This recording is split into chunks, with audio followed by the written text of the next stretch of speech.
तो हेलो भाई लोग, कैसे हैं आप सब लोग। तो अभी हम स्टार्ट करेंगे हमारी टूर्नामेंट।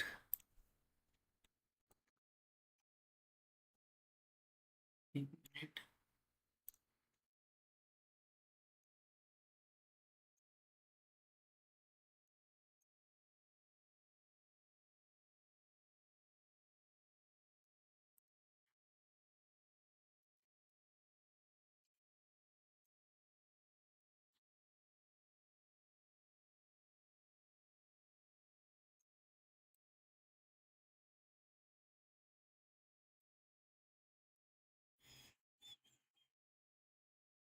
अबे आवाज नहीं आ रहा क्या। हेलो।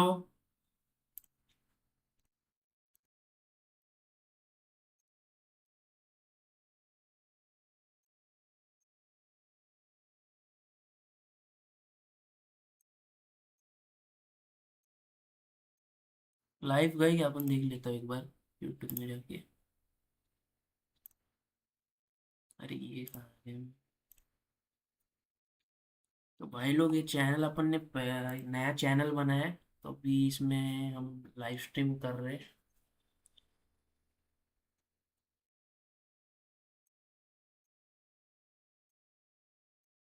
लाइव गए क्या, अपन देख लेता हूँ एक बार यूट्यूब में आ चुकी है गाइस फाइनली। तो EWC BGMI PUBG mobile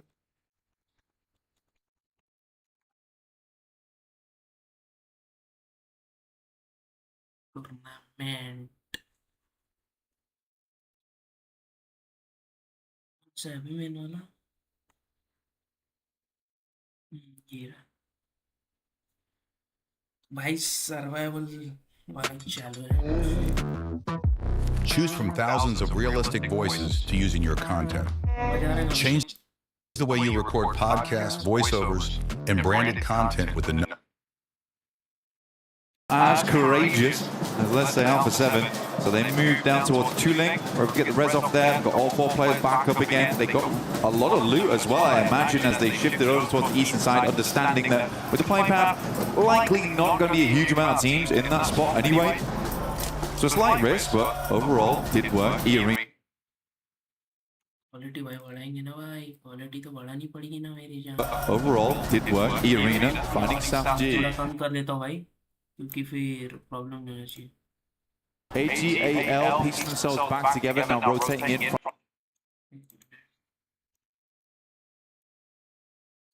Make their way away from it with a little bit more loot, hopefully moving forwards with some sort of strength, but getting into the next zone may be tricky.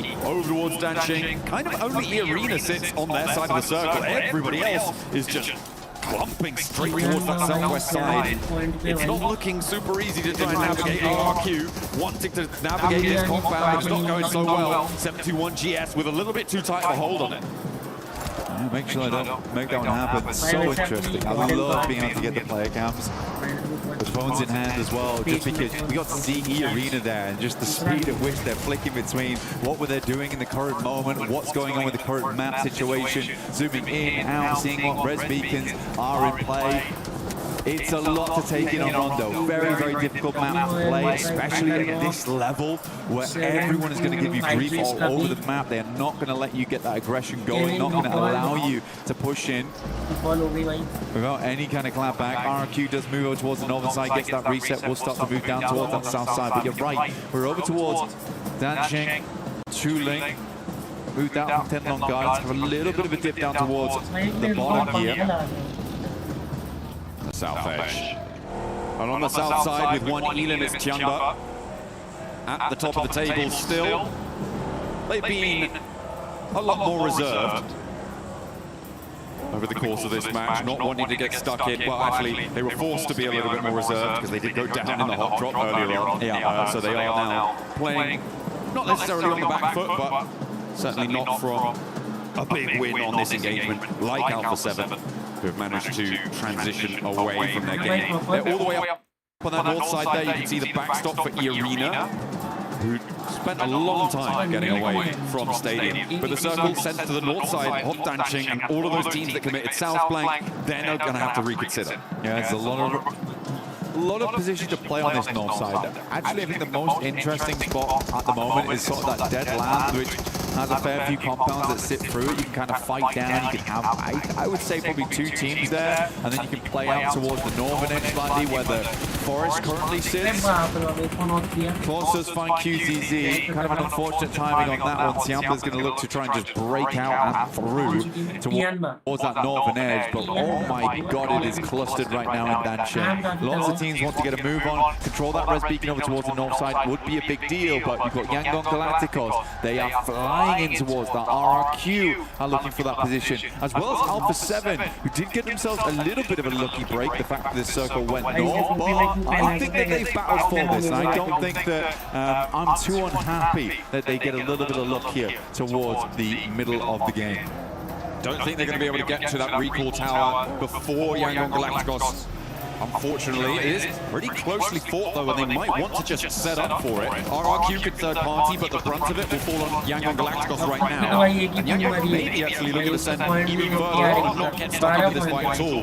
The recall tower being available for just under 4 minutes now, blank remaining. It is going to be a powerful asset on side if you can keep control of it. It's a very big deal. Like I said, though, you can see here you've got Alpha 7 controlling the north portion of these compounds, and then down towards the south side you got Yangon Galacticos. Outside of that, though, it's very open. It actually is very open, this area. Most teams would probably like to play over towards that northern edge, where there is the woods that you can play around. There's some bridge sides in play, kind of LOS off the back of. But oh my god, a lot of teams just hoping this ends up over towards Danshin, because they have committed. It is very, very packed in there. Least fighting in Danshin right now. The Wolves making Kike's game really, really difficult. I feel like Kike have been punished at every single turn of this match. I think that if we got a count of who's been eliminated the most, it would be fairly populated by Kike players in this game. They have come back time and time again. Pretty sturdy stuff. But the Wolves looking to try and guard them out on the northern flank. Alpha 7 in the meantime still just holding on. GK, the undead in game, now looking to slowly march, shamble towards the center. Sink their teeth into it, see what they can get done here. But अभी वहाँ पर सब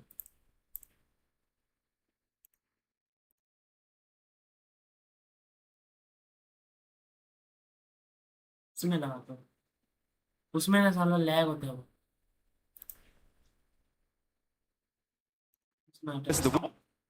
उसमें थोड़ा lag होता है, चालू है नहीं इसमें, तू भी हट जा भाई, तू भी हट जा, वाह नेटवर्क थोड़ा स्लो चलता है पर चलेगा, कोई ना। Tournament So you just mentioned that you want to learn Python. So do not learn Python in manual way in 2025, because learning Python in manual way will take you like 6 months of your time. On top of that, you will be ultra non-productive in Python, because I feel like that may be a little bit of an easier approach. In the meantime, EK continue to tear limbs away from themselves. They drag their form in towards Danshin. And they lose Ragnarok. That's the price they pay. But with 3 players, it's still doable from the inside. Easy Rat Boy looking for that cheeky angle around the aircon unit. Poking the barrel through the window there. A bit obvious, almost. Safji underneath, all taking a little bit of punishment over towards Goat Team, but they have the inside edge, so it's quite surprising that Goat is taking the fight to them so well. Alula, R3B will find a shot over towards Speaky here. Dopeness wants here very early, but I feel like Dopeness, outside of some of the good games they've had, which have got a little bit lucky at times, they just don't have that firepower. The defensive capabilities, not quite there, can't hold off the onslaught. Alula went for a wild crash, by the way, from the area near Goat Team on the south edge. They just went straight in and they managed to land on their feet. And Goat Team similarly have pushed it towards Ulf, and it's not going well. Kind of for either team, but Ulf right now, their last player alive on the fight on the south side, and they are bleeding out. Something awful. Those recall towers are shut down now, Black, as well, which means that you are not getting players back to their feet if you go down. And with Ulf just on Solus, Goat Team getting those reses on that angle, it looks like they may be able to stay alive as 4 after a crash onto Ulf. For Solus, I just don't see him as the guy anymore to get that 1v. What is it now? Yeah, the Goat Team didn't lose a single player. Very, very interesting stuff. I'd love to see a replay of how all that went down, just because Goat Team versus Ulf, you'd expect that to be a much easier fight there for them, but they have had a tough approach to this game. A lot of it has been on the back foot so far. But again, Goat gets to move on as a 4-man. A massive boon to them on that south edge. The north side starting to get a little bit more tense as well, with Noncham Red Force, Alpha 7, Yango Galacticos, RQ all starting to try to figure out how they can step forwards. 721 GS trying to move around on that north side as well. The walls are closer to Danching than the rest, but no safer. 721 instead decide to crash into the settlement. Rayhan down and will be flushed out, I imagine, fairly quickly. And they're trying to crash onto the DK position as well as Lufa. It's really weird to me right now. You see RQ, you see Yangon Galactic, you see Alpha 7, you see Noncham Red Force on this north side where the circle now shifts towards. That becomes a very prevalent area of the map. There was not a lot going on. And I mean, I can understand it when you're about 20 seconds out from the next circle. You don't really want to get into a big engagement just so you can quickly move out. I believe that Alpha 7 was trying to hang on to this location on that northern side while still pressuring on Noncham Red Force. However, this requires a hard shift over towards the north. I am confused. I sort of want to see a little bit more firepower. You want to start clearing out this northern edge so you can just start peppering the entirety of the team in Nanching if it does move away from it, which right now absolutely is. There is so little movement happening on this northern side at the moment. No team wants to get involved with one another. I mean, Alpha 7 and Yangon Galacticos have been here for quite a while, so they're feeling fairly entrenched. This is 721, who were able to crash in, but GK are starting to turn the tides of this game around. They've been through hell and back so far, and they are looking to bring back some mementos for the rest of the teams around them. Kevin does get knocked, but that looks to put themselves back up. 5 eliminations now for GK. They are holding on to the western point desperately. Milu finds Alula Claws. I would think one of those nades there. Lula will back off, trying to get Claws back on his feet, but Samji is fully flushed out in the meantime. Goats are moving in. Get a good amount of damage done, but E-Arena's already sent out over towards that northwest. They get into an altercation with E-Arena. Where is the aggression? This is... Go, honestly, is doing exactly what I want to see. They should hear this engagement over towards the northern side. Would not be surprised if they try and push this one. Well, that's E-Arena cleaned up, and now it's just Noncham who stepped into the firing line of Goat. Alpha 7 looking to flex out as well. Maybe able to find it, some emergency cover. Dished out by Hyunbin, and Alpha 7, okay, on up to the ridge. Okay, this is good news. So we have Guizhao. Guizhao leading the charge. It's very confusing for me. But I'm glad he is. He gets something done. The airburst does no damage to him. He's going to try and move the vehicle out just slightly. Go is another team trying to pinch it over towards this one. But they're recalling him. They're pulling him back. Carrillo has managed to get himself knocked over towards that northwest side. They're looking for the save on this one.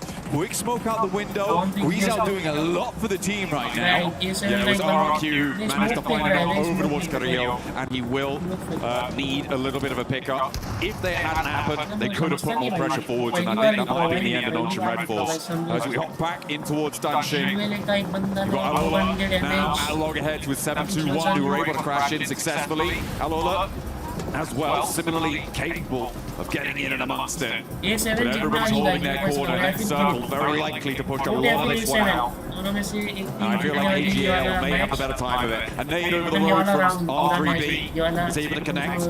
That opens the door for Alola, or at least it gives them time to get the rest. Some more damage, and now they have to hold up Fury on an offhand.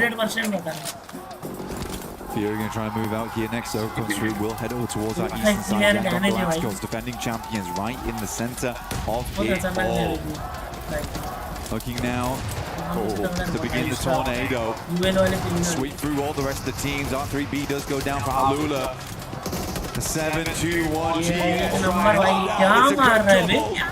Back to back here, very low. Can he make the 1v3 happen here? No, quite get it done.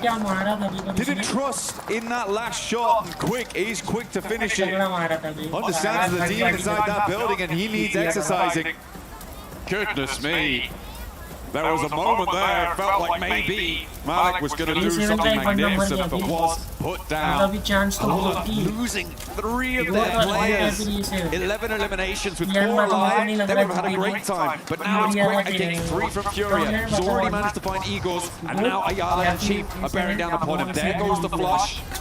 And he's still got a little bit more to say. The end of the story, not quite yet. Quick dashes out, and the pin pulled on the nade keeps Chief from spraying him down. Yep, common misconception. Can't get out the window. It is barred off. Well, to swing around the side here, Furia looking to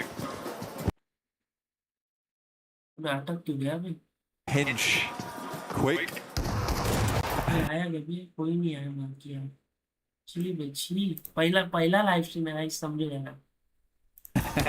Give him the old dosey-do like this. They have so much control. Wolves is down towards their southeast, but it's a team on 3. Not likely to get too much more done. Milu is knocked and flushed, leaving only Eagle left alive. To put the claws in over towards Fury, emergency cover flare, smokes, all been dropped out to try and extend this push, but it's not meant to be.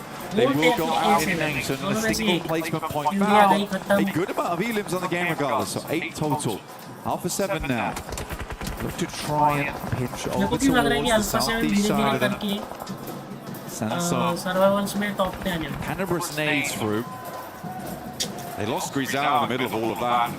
I feel like at the moment the story of this game is GOAT team going God mode on this western flank, rotating in, crashing into Oath, disengaging from Danching, taking the initiative to move around that western side. You highlighted it, instead of what you wanted to see. Eagle wants to see red as he's spraying the shotgun shells up the staircase, but it's not going to work. AGAL currently still as a format. Said yesterday they were able to get themselves a nice little chicken dinner at the end of the day. We expect so much more from this squad. Coming up in performance throughout the year, PL, PMWC was not meant to be though. It's been a bit of a rocky start for them. FLEXzZz, now looking to pinpoint those shots, but right out to the open. No smokes available. It is free pickings. They had to go on a 2-2 split here, so at least 2 of them will survive in Liu as well as Flower. Alpha 7 is taking heavy casualties on this northern edge, but it's Yangon Galacticos got themselves in towards these buildings quickly. They were fast on their approach too. It was that early push that really solidified the position. They've been playing a 2-2 for a long, long time. RRQ just hasn't given them much grief whatsoever though. But I would genuinely be happy to see a GOAT win on that eastern side. RRQ being a little bit tentative. As you say, not putting too much pressure onto things. Yangon Galacticos with only 3 elims at the moment though, with 6 teams alive. Going down here would just not be a good enough performance for them, frankly, because they do need to jump up towards that 6th place to keep themselves in the run to defend their title here at the PMWC and EWC. And they are 2-2 split right now. GOAT team resetting, lining up their cannons, trying to find a broadside. The question is one, try and pick up some of the drags, because they've already done a lot in terms of isolating teams, in terms of moving this circle and being a playmaker within it. They've pretty much been the sole playmaker, in my opinion, in this match. The way these teams are playing right now, it just feels like they're waiting for all teams just struggle against the circle. I mean, for instance, right here, Alpha 7, they have to move. RQ's not done much this game, they have to punish, as they have to head over towards the dip. HGAL now punish over towards Wolves, who sat in this location for a long time as well, not really done much off the back of it. They could have easily attempted to get in on the action as Goat went over towards Notching Medforce, but HGAL, some good names over the top, will take out the remainder of Wolves. It's a weird endgame, John. A very, very weird endgame. Yeah, so much commitment to the south side of Danching so early on, but they are looking for it to continue on the open. A knocker towards the Yangon Galacticos position on the south point. This 2-2 split will make it resible, but Alpha 7 going to get pushed over the hill, and with an opening, they might be able to find something. RQ descend from side to side and take on HGAL. Head to head, 2 versus 4. They like those numbers, and they will be born out of the result. The par goes down, but that's going to be pickupable. Pickupable potentially. Down towards that south side. Put him in a vehicle, move forward. Loot crate. मेरे को ऐसा क्यों लग रहा है कि boat पियानमा की जगह पे आ सकती है almost essential पियानमा की पर अल्फा 7 चला में आ has to सकती figure out something and figure it out right now. Yangon Galacticos on this 2-2 split, they should have been able to realize this by now. I don't know if they have any vehicles. They need to smoke train over towards one of these buildings. A 3v2, very doable here, and will close off the sightlines from the rest of the Yangon Galacticos squad. A nade, a little opening, and Alpha 7 will descend. Maybe even Goat Team could crash on towards it. But they're content for now. Smoke डाला भाई ने As RQ start to march forward, Alpha 7 with the cover flare, they can get a little bit closer to this now. Spotted though from across the way, and will be immediately flushed. So Alpha 7 down to 2 very, very quickly. And how do you make this one work? Shots now being levied over towards Goat Team on the western side. But they can't move. It's a stalemate. काफी अजीब रखते हैं लेकिन 786 क्या नाम रखा holding out Goat Team holding out RQ, you're right. Alpha 7 YG भाई गोट जितना नहीं 100% बता Yangon Galacticos, but RQ 100% just बता रहा had हूँ these broadsides, and not for a single second have they just let Alpha 7 move freely here. ये alpha 7 साहब कितने बार बची है बे I think they were coming into this endgame with very few smokes available. Zone 9 now just hits, and we will be closing to center. Cleo, last nade. Has to be a big one, but I think at this point in time, it is the final hurrah from Alpha 7. Yangon Galacticos though, on 2-6, eliminations. How do they want to play this भाई round? Rush हो चुका है Goat एक Team wicket है is just looking monstrous this match. Wicket DJ bomb लगा look better. खुद ही फट गया कुत्ती बॉम्ब से हाँ कसम A real wild इसीलिए तो crash out कुत्ती from bomb RQ as से they try and mount up. Wicket They're बैठ going गया to है over ground and only leave 2 of themselves alive. But in a 2v2 against Yangon Galacticos, it's not all done and dusted. A hop out from अरे Sandman, बाप रे बाप volley क्या into मारा Ridman, straight into the firing line, and that's the opener that RQ were looking for. The blue zone pushes them further. They have to get out of the warehouse, but the blue zone's choking them. दो जन की साला उसने SL की लेके आया था फिर भी मार दिया उसने Goat Team will squeeze the pressure on. RQ moves out, JS9 in play. Let's go once again.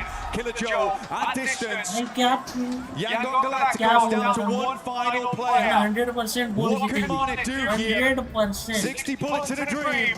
ये देखो बॉम्ब फटा है ना डैमेज पड़ा Oh, उसको Romeo, the blue zone's going to force him over the edge. He drops Yeah. down and down he Yeah, well, goes.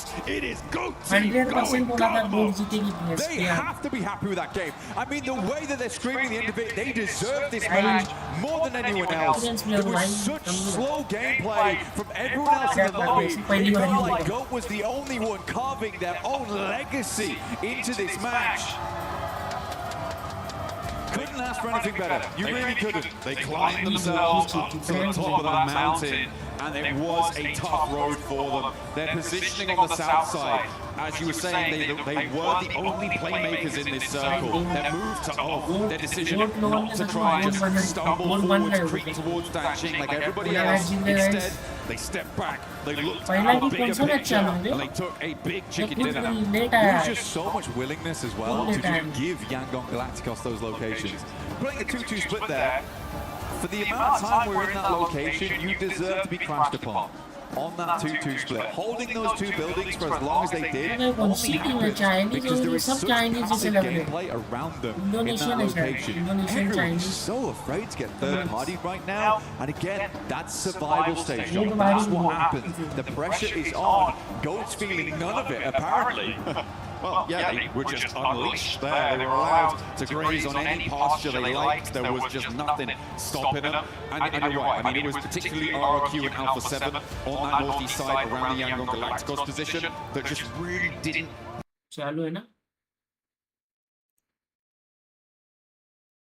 push into it. Didn't right now from Alpha 7. And it's almost annoying for me because the beginning of that game, I saw glimmers of the past. I saw the demon that used to be there before the match descended. Alpha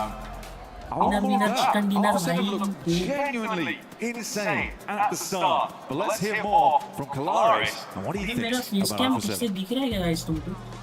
Thank you very much, boys. Yes, once again here for the 100th time I'm with Revo, as always. Let's talk about that game, actually. Of course, Go Team did get the win, but you guys were incredibly resilient in this game. You actually, from the word go, E-Arena hunted down Carrillo and then was able to take him down. Of course, then you were able to save out Gizao to be able to get the rest of you. But what's going through the team's mind at that point? Yeah, I think we know that happened. To do anything when that thing happens, so we was ready to that, and we did that. Yeah, you guys have already told me, especially that you were really good under pressure. That kind of really exemplifies it. And speaking of that pressure to continue on in the game, once again in the late game, you guys go down to one player and able to get the recovery back up to 3 to continue things on to eventually, I think you have like 9 limbs in this game as a whole or something like that. So when you go down to the 1 again and then they're able to recover to the 3, what's going through the team's head in that moment? I think like that's meant to be a Brazilian.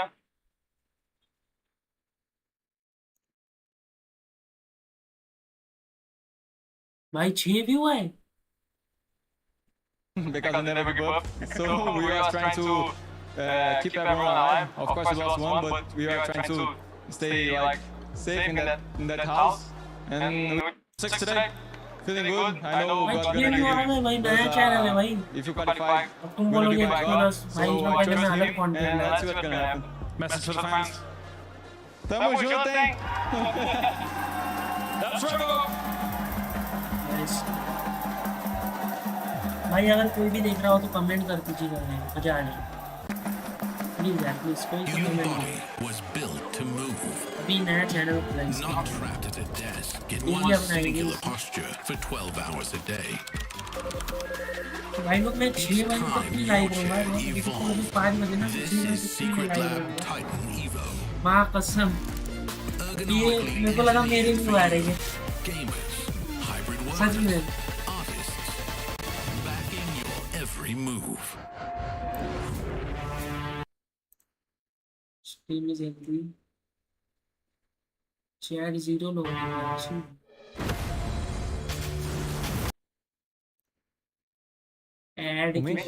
तू कैसे इतना chill रहता है exam में? Simple है, मैं exam से पहले AI भी बहुत प्रॉब्लम में रहा है, पता है? अच्छा जितना अच्छा उतना खराब।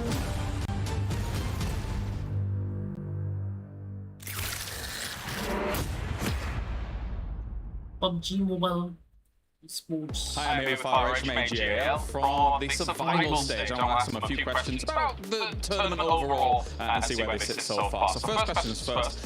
You guys were 9 points away from qualifying through into the final. I wanted to ask you guys if there was any adjustments from the group stage that you could have maybe changed, looking back at it, to maybe just go directly into the final for the top 5. 那我们现在在胜存赛当中有 AGL 的 FLEXzZz 给带来我们这次的采访。然后 FLEXzZz， 首先你们当时小组赛的时候，其实差9分就能直接晋级到决赛了。现在，如果让你去回想一下的话，当时能做出什么样的调整，或者什么样的进步来相当于能成功的拿下这9分，并且直接进决赛呢？其实当时知道差9分，其实挺可惜的吧。然后因为那年的签运其实也算很好的。然后当时也是没打好，心里一直在想，如果少犯点失误的话，是不是就直接晋级了？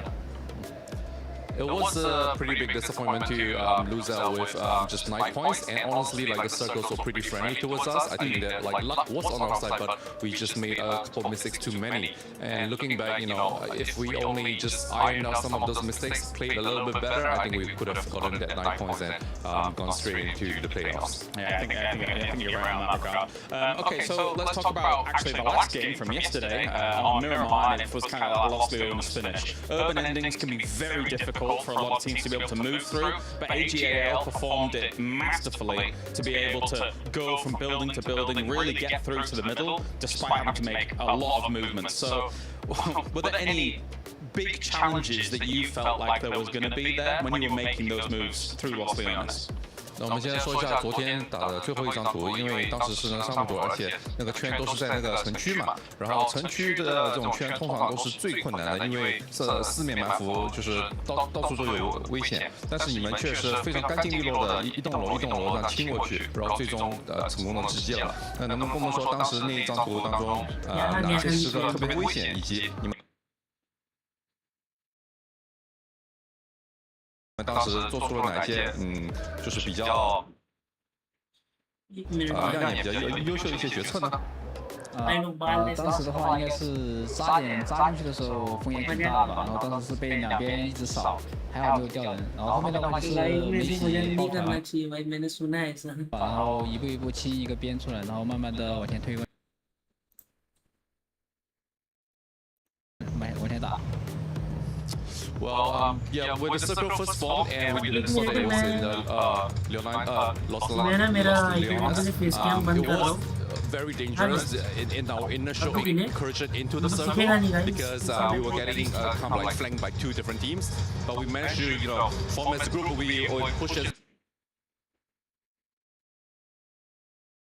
team, and then once we cleared out our own side, our own niche, I think it became a lot easier, and we were just clearing building by building to finally. Because there's no hovercraft on Rondo, and yet they still get themselves a win. Moxie definitely making me proud in that game, but a great merge of aggression in this game from GOAT team and also strong macro rotates that I do have this that I'm going to break down and play a little bit later on, so check that out later in this desk segment. But no, GOAT team genuinely the first time in this tournament, I hope that this team can actually maybe make a big jump at the top 6, and just to highlight what you said earlier, Seven, on the pre-show, the point gap is so minimal towards the middle pack teams, which is where GOAT are. This game, I think, puts them up in top 6. It was a 14-point difference between 3rd place all the way down to 15th place now. Wow, that's fantastic. I mean, it really just goes to show that anybody with one decent game can jump all the way up. We will see that on the overall leaderboards. There we go. But yeah, GOAT team able to just grab this hilltop. I'm so excited they got a zone here because there's some really dynamic terrain to actually work with, and GOAT handled it so beautifully. RRQ as well, you're seeing there with Yangon. I was really happy with Yangon. Yes, it's more of a passive second place. Yes, the zone was given to them a little bit, but they defended pretty well against RRQ, and we could see them take some shots towards other teams in the zone. So actually, I'm very happy with their performance. They were able to hit some killer shots, man. There's some awesome shots coming on through there, and yeah, the win is finally going over to GOAT. But Yangon, GG. Yeah, to be fair, it is really hard for Yangon Galacticos to just have a fight with RRQ, and you have to instantly finish the fight with RRQ and go forward. Helps them to go. I understand that getting that win was not possible, but you know what? A strong second place, Yangon. Again, the point gap is so small that could put them really high on those rankings. It is strong second place. And look at GOAT team, 25 points, RQ as well. A lot of the squads that actually needed the points. But Blaze, I'm looking especially at one squad. In that squad, it's currently in 4. Damn right, Alpha 7 showing up. And not only that, we got a chance to see Rebel showing what we know he's capable of. Yeah, I mean, look, it was kind of like such a beautiful start for them. They're just dropping slightly northwest of Yulin and not getting into that hot drop scenario. But what actually happened was E-Arena forced them out of their initial drop into the hot drop zone as a duo. Would you think that would be the downfall of them? No. Reem the Beast has been unleashed and has come back to play today. He was able to drop 5 eliminations, holding off so many teams that there's... Actually, I wish I grabbed the clip for you. scaring away RRQ. I mean, he is pushing so much presence onto this team that their team was able to revive themselves, adapt. They cleared a very clear route for them to be able to sit on that northern side. And although, you know, they ended up as a duo at that final against YG, did you see just how much aggression they were showing even as a duo in between a split hold of YG? Like, this is all we were asking for yesterday, and they've turned up today. Yeah, throw away that car once again. Just make sure we stop hitting Max, because everybody's been doing it over and over again. Max, I got you. But just talking about, exactly. Talking about that gap of points, the GOAT team ends up pushing up all the way up to second place. And this is perfectly, this could be the most perfect example for all the teams that are currently outside of the top 6. If you have a good performance here, you will end up jumping up to that top 6 because of how much everything that Tiamba was able to sponge up yesterday. It's so true, but this is where we've got to be really careful now, because it all comes down to the next couple of games. Because look at second place, look at 6, only 10 points difference. Then 7th with GK 46, Arena 46, Yangon Galacticos with 44. The list goes on. It's so close. So GOAT may have gotten a big jump into that second place position, but it's not over yet. We still have 5 more matches. Actually, it could go either way here. These other teams, they're not going to be happy where they are. The points are so close. It's really anybody's game now. That leaderboard is going to be shifting. Okay, it's going to be shifting not only during the match, after the match, and everything in between. We don't know which top teams are going to be going towards the finals. But I do know that GOAT team has been putting in the work. Listening to us, because I know Killer Joe definitely speaks English, and they've been adjusting those rotations and trying to make sure they stay alive towards the end of the games. As I said earlier, this is one of the best rotations we've seen so far this tournament from GOAT teams. I'm going to hold you to hold my microphone here. I got some analysis to make right now.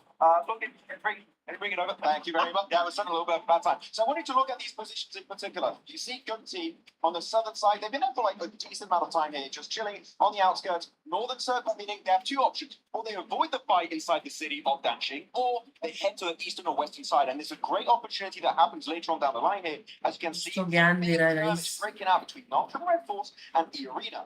And this is just ringing the bell. This is your opportunity right here, right now, GOAT team, to send it. And the moment they see the fight starting up, it's something good for this. तब से ना मेरे laptop का double आवाज आ रहा था, पता है गाइस? डबल आवाज आ रहा था, मैं वही बोल रहा था साला डबल आवाज क्यों आ रहा है इसकी? बाद में समझा। skirmish happening in the city itself. It's literally a two stones, one bird, a 2 birds, 1 stone kind of situation. And GOAT team, this gives me hope. They can be a strong team in the finals. I just wish they would make it just more consistently, because this was 10 out of 10 stuff. And that's why GOAT team, out of all of us, with the improvement that you've been able to do on that one, you get a that one. Hopefully you'll be able to keep on getting more, because right now we're going to be heading on to none other than game at number 2, baby. Chalo, win number 2, second match.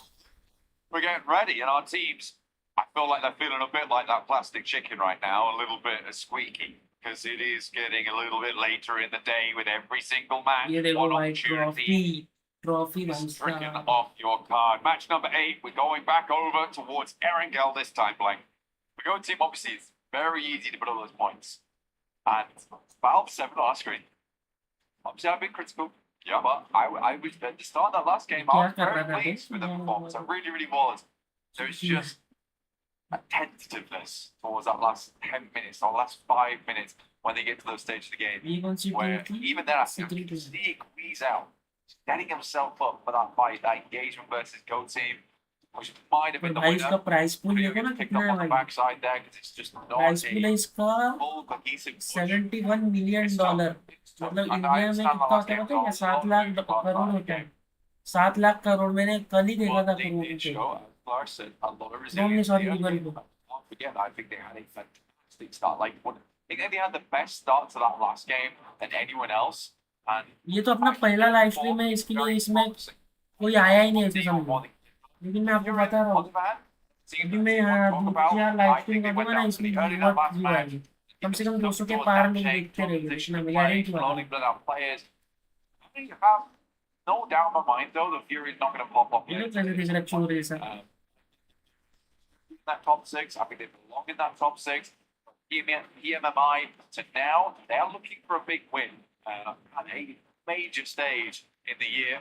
चलो चालू हो चुका है अपना match Iran का लेंगे Triangle flying over from the top side of the map down towards Novorevnoye. Iran का A nice even plane path here, Blank. Nothing too dramatic. Our circles have been pretty cruel, though. I think it's safe to say we were maybe a little bit. We were given a little bit of rest from it in that last rondo. Not super favorable for the teams on the south, but it felt reasonable. We have had some worse circles moving forwards. E-Arena out fairly early, near Alpha 7 there. E-Arena employing interesting strategy at the start of that last rondo, right? Really going on the hunt, like targeting those recall towers and finding those in a way that I don't think we've seen so much. अलग-अलग उतर गए मतलब अलग-अलग एक अकेला भी उतरा पता है ताकि वो revive very much like a very specific game plan for E-Arena to be able to go for those hunt downs. And it was, I believe, it was all and out. Car लेके नहीं पर इसमें तो revive है ही नहीं ना It's been happening actually a lot more recently. There's been more times where try and catch out one or two teams who are just carelessly throwing up to the same spot every single time. That team will just wandering and self-free elimination and practically ruin the host of no team, or at least make their rotations out very difficult, like it was for the case on both.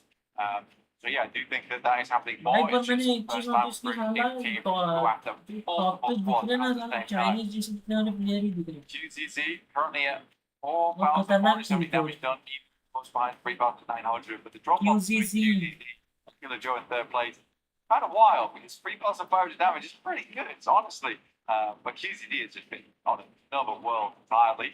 मैंने अभी headphone नहीं पहना है ना इसके लिए क्या system पता है क्या Circle very kind right now over towards Bogyard Ruin. Headphone पहनोगे भाई PK getting a nice start towards Pachinki at the moment. Balls scattering across Yanka Fields. And you can be scattering jutsu all over the place with the new Naruto skin set as well as the Ninetales Fury Orb. Make sure to throw that in game because goodness me, that's a gorgeous skin. One of the best ones actually I've seen in quite a while. And you can also have Crawler if you want to. Right? You know, you get that Ninetales box. He's got loads of emotes. It's fun. It's good stuff. It is very cute as well. It was one of the things I was very envious of.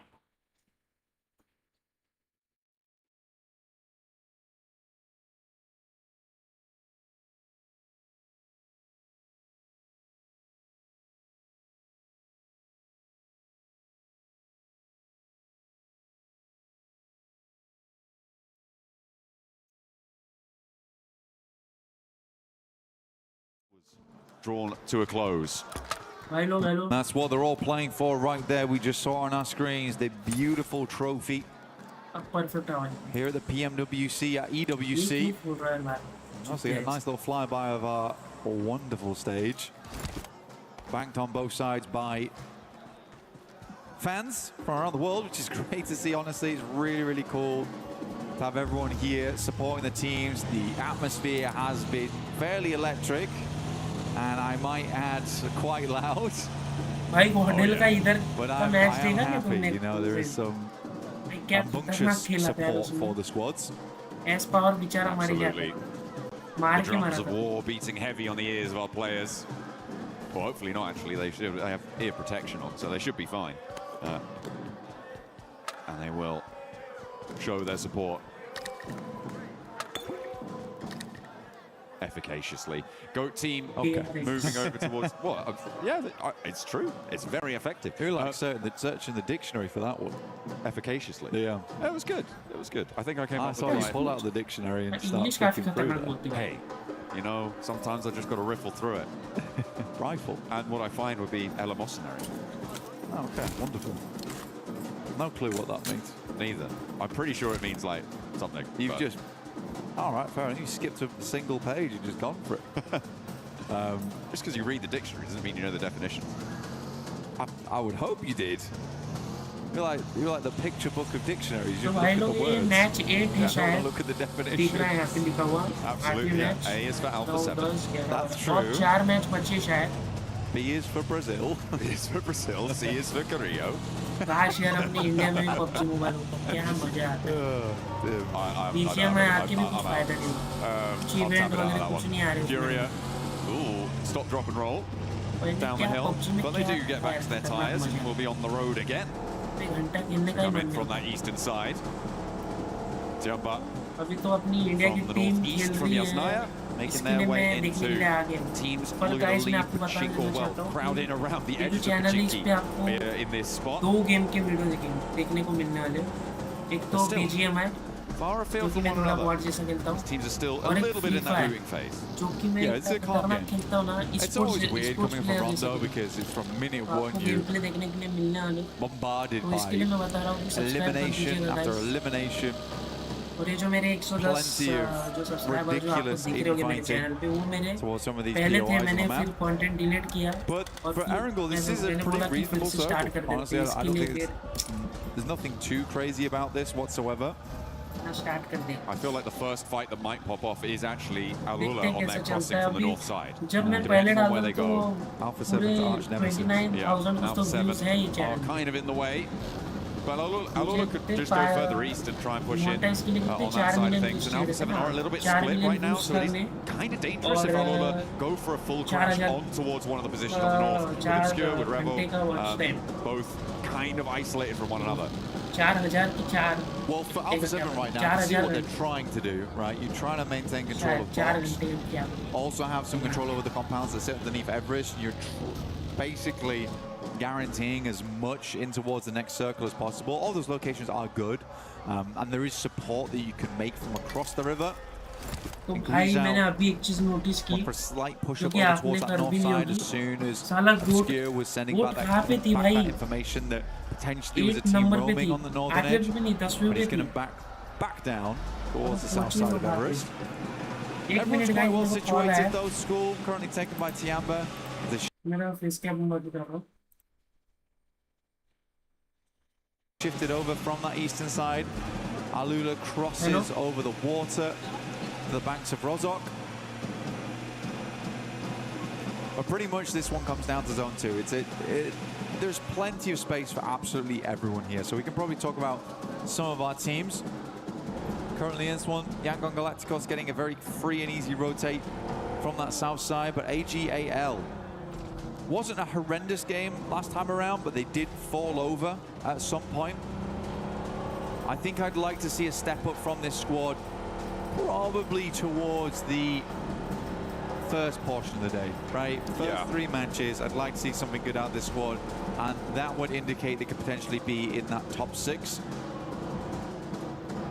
I think so. I mean, certainly coming into the survival stage, if you had to pick AGAL or Tiamba to be in the first place position of this lobby, this is not the reality that you would have selected, given the performances that we saw back in those group stages. For AGAL, they have fallen off, but not far enough to be outside of that opportunity zone. With GOAT Team in second place on 57 points, that's 17 points ahead of AGAL in 12th. Which means that they have a massive opportunity to be able to push on through, to change the story here. As for almost all of our teams, in fact, as the circle crunches in, again, fairly chilled out circle, keeps that northern side a little bit in, but again, you're just gonna have to look to move forwards. And Alula split themselves 2 and 2 to try and find the best way across. I imagine that they've spotted Alpha 7 on that location. With Alpha 7 looking to regroup, Alula will be able to get through. It's interesting. It would be interesting to see if they try and go 2 and 2 and actually cross into different locations, because at that point, they're committing to being completely split until they can regroup in maybe zone 7. It's really hard, okay? It's really, really hard to play across Boatyard, wrap through the rolling hills on the south side of Boatyard and back to one another, which is why you're actually seeing them re-rotate to regroup over towards the western edge alongside with the rest of the team that's south of box. AGAL getting blasted right now as they push over towards Ruin. Maybe, maybe push. Maybe right. Bit of piri-piri on that one. मेरे OBS studio का ping काफी high जा रहा है. Yeah, exactly. It's spicy rotation. Could have been bad. I think a lot of people आप and teams देखो were next. trying to figure out where they आप wanted to go. वैसे snack game का देखोगे. But AJL had a Snacks in very के clear भाई decision in mind. ज़्यादा और A आप lot of भी teams देखो don't guys. push towards ruins too Support early either करो. because they don't want to be on that slope. You would अगर rather कोई भी have the देख रहा है. information and the vision down towards that south side. So साला I think मेरे को AJL नहीं plays लगा. into that 64 quite quickly. It's 64 like, बंदे okay, अभी. maybe we can get sandbags आज off the back शायद of this मेरे one. I हिसाब से don't imagine anyone's pushed in there too early. Boatyard team potentially चार might match have हो gone गए. for that one. 8 मैच हो गए. But Dopeness a 14, weird 11, 2-2 चार split match. over on the चार western मैच side of बचे हैं Boatyard and then down towards the south by the roads. So they are likely not going to be able to regroup anytime soon. I think it's a 3-1 coming on through. To me, भाई that अपना नाम stinks कैसे कैसा है? of not moving FLEXzZz. quickly enough and responding to the circle because you know what the other teams 07. around you Oh yeah, Kenji is done are going to be going for, right? He's on foot, Flex. getting down there. Or is he? Maybe he's in a buggy. Not entirely sure. No, अगर he कोई is, भी yeah, देख रहा just होगा on his यार, belly. चलो कोई भी, तो भाई Trying to please survive, subscribe trying to करो. not make Support any करो भाई. sound. अगर एक As भी soon as जन Alula देख लिया ना read that भाई he's बहुत here, मजा आ he's जाएगा. gone. बहुत He's मजा out. आएगा, सच में. Yeah, they Literally did होता है. didn't hear him. He leapt off at just the right time. Sneaky beaky down towards the bottom here. I think maybe that was his vehicle. I saw it there. It is hidden. It is hidden away. And we are heading over towards ruins. In fact, a lot of teams will have to figure this one out. AJL, medium success to massive success. Honestly, yeah, really well done. With that circle, they have got themselves a really nice slice भाई of ये it. बहुत बड़ी Alpha बात 7's होती है, compound पता as well is pretty huge. top player, Overlooking 19 so much the fields to the 16 south. kills, They've got a lot of pressure to the east. E-Arena may look to try and crash नाम down देखो upon them, वहीं but I का don't क्या think है. there's an impetus to do that within the next maybe Ball 2 like minutes, 6. 3 minutes potentially.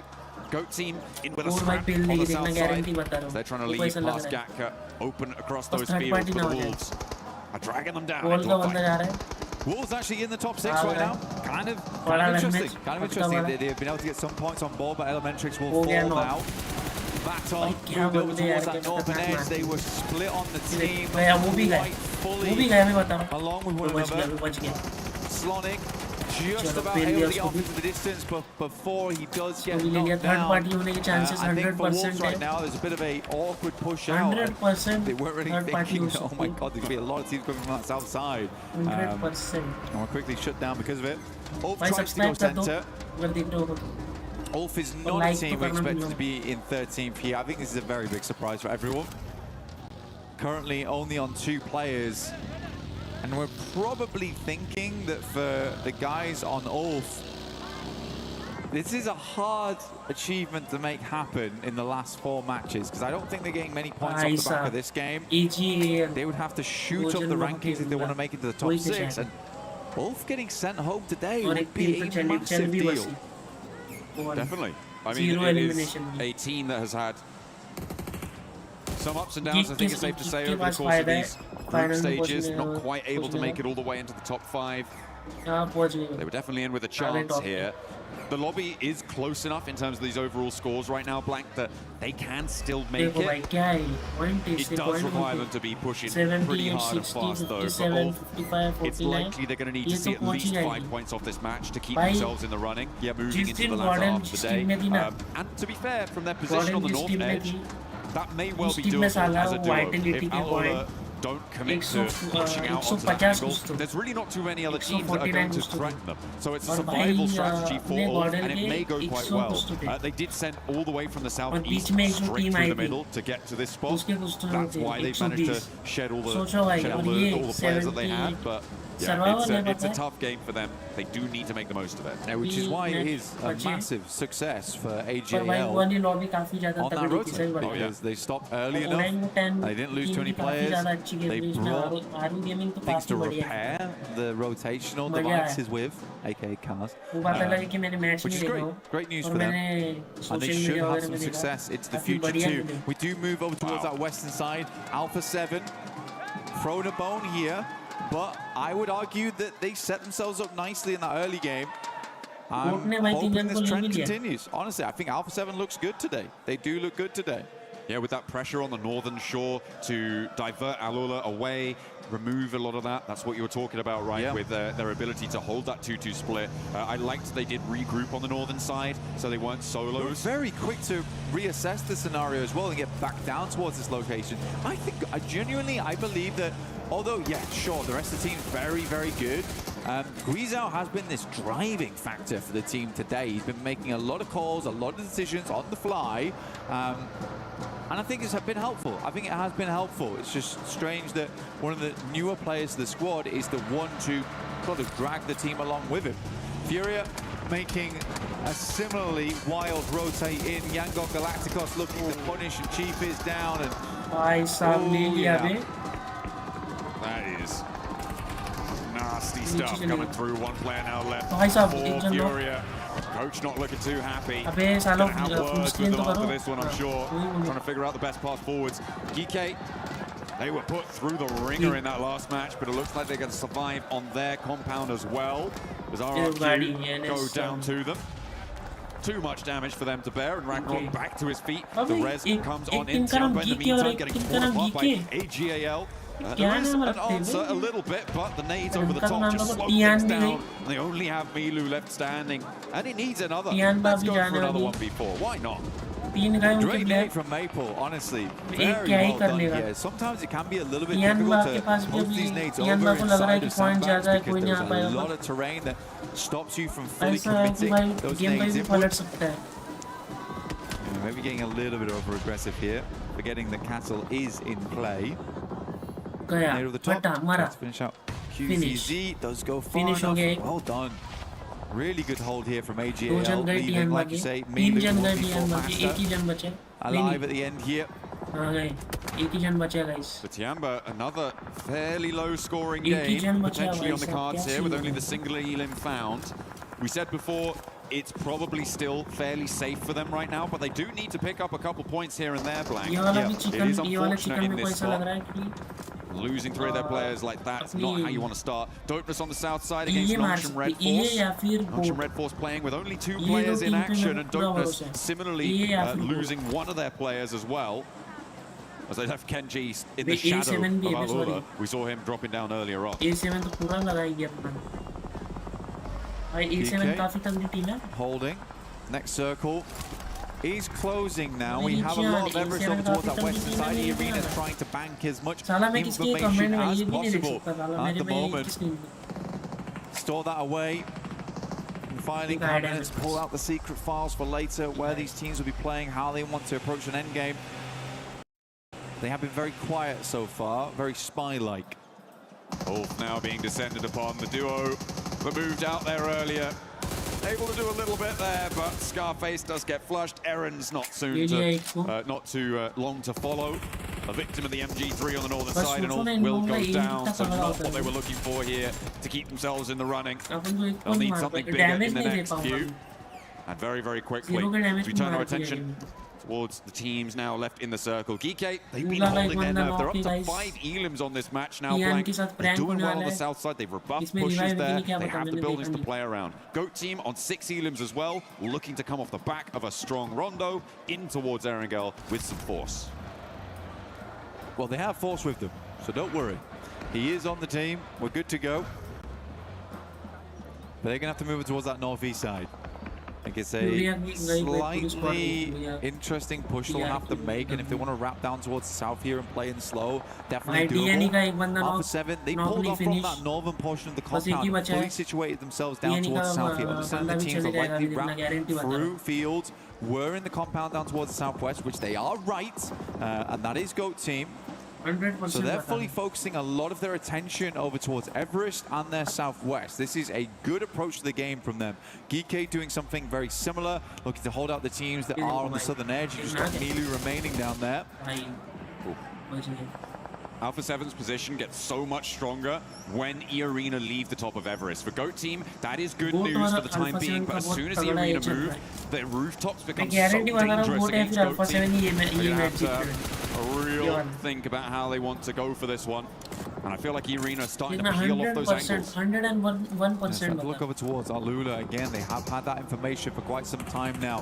Noxian Red Force, Hyunbin opens up over towards Killer Joe. That's a backstab coming through here and will slow the guys from go down. Revo actually looking to swing by in the vehicle, get some information, but Noxian Red Force definitely the main force that is distracting away from Goat. And Goat turns their eye towards them. You can see them just about start to shimmy back down towards that southeast side, realizing they got to get rid of this team. Hyunbin causing problems there. Noxian Red Force again, they're on 2 players alive. They're out of this current zone blank. They have to step forwards. So finding these little openings is exactly what they needed. Diminishing the power of Goat team across the way. You love to see it. You love to see it. Hyunbin with another nade over the top. They're not quite connecting either way.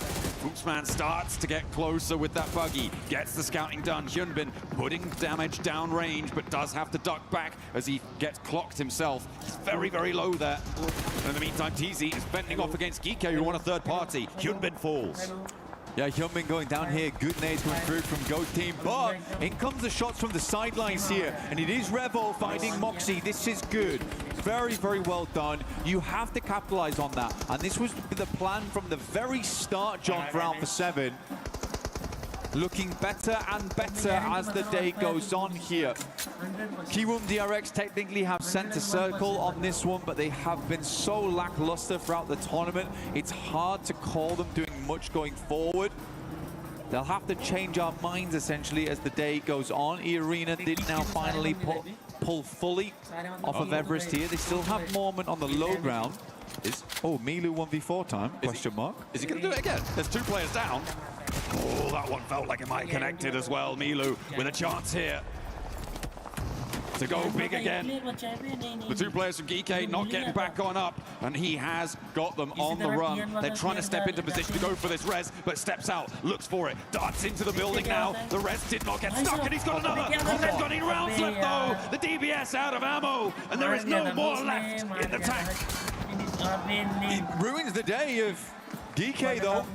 That's nuts. That is nuts. I mean, Milu is just disgusting. Oh my goodness me.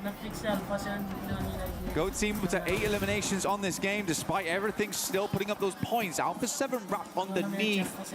Tried to catch him off guard there. FLEXzZz did send over towards that southeast side. Look to hold out Tizzy from Noxian Red Force. Kiwoom DRX also taking shots over.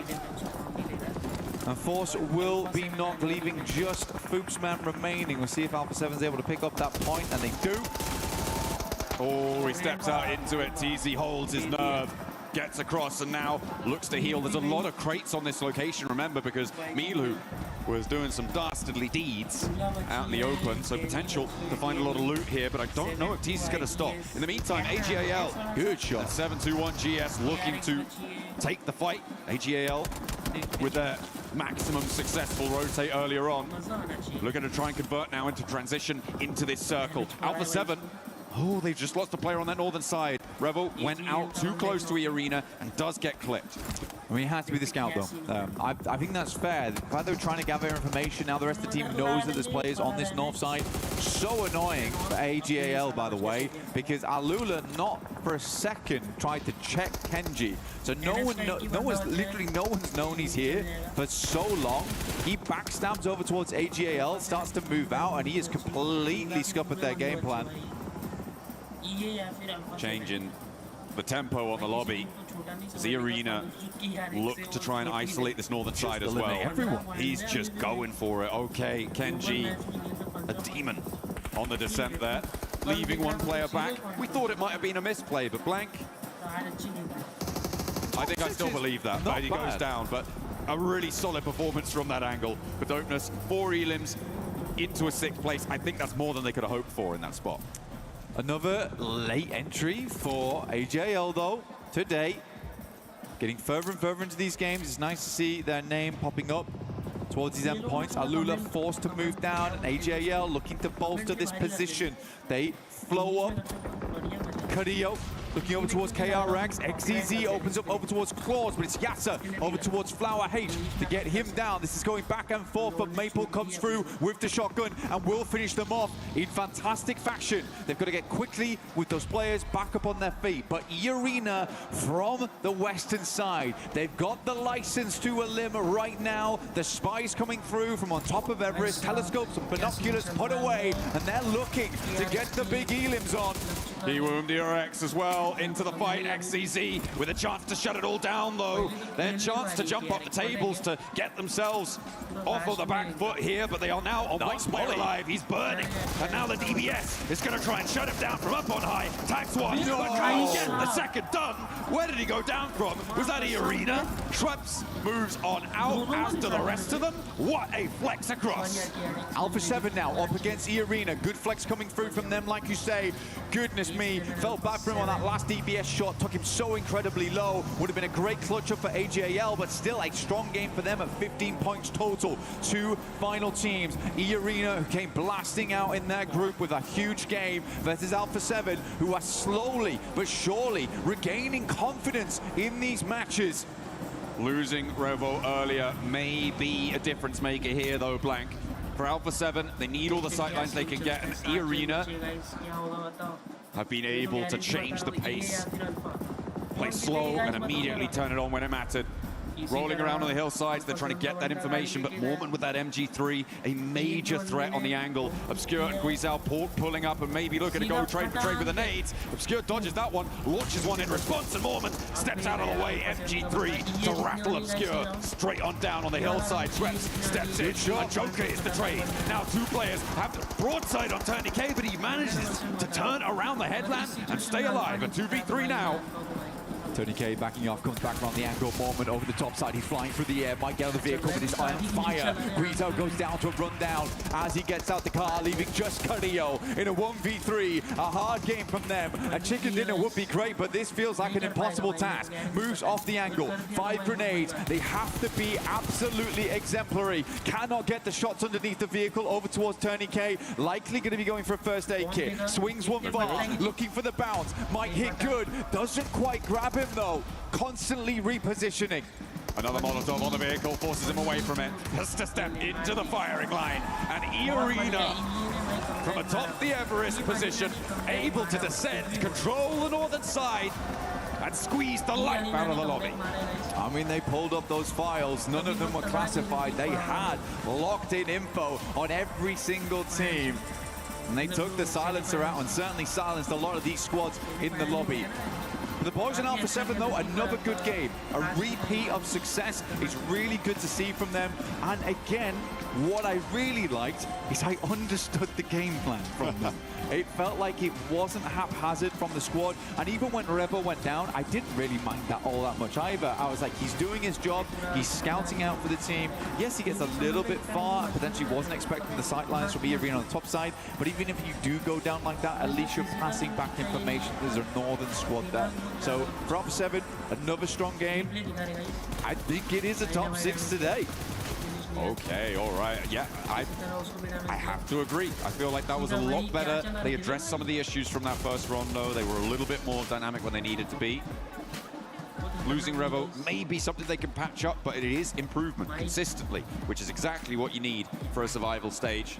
So great news for them. And E-Arena able to do a lot of work to try and push themselves back into that conversation as well. Yeah, there have been questions about the consistency of this roster. Of course, Schweppes the only player here to have that opportunity at the triple title of PMWC. He has been able to win it twice before.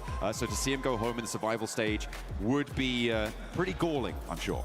Yeah, absolutely. Very good stuff so far, though. AGAL looking fantastic. Today seems to be the day of getting back on form, but we'll be back on form very shortly after a very short while.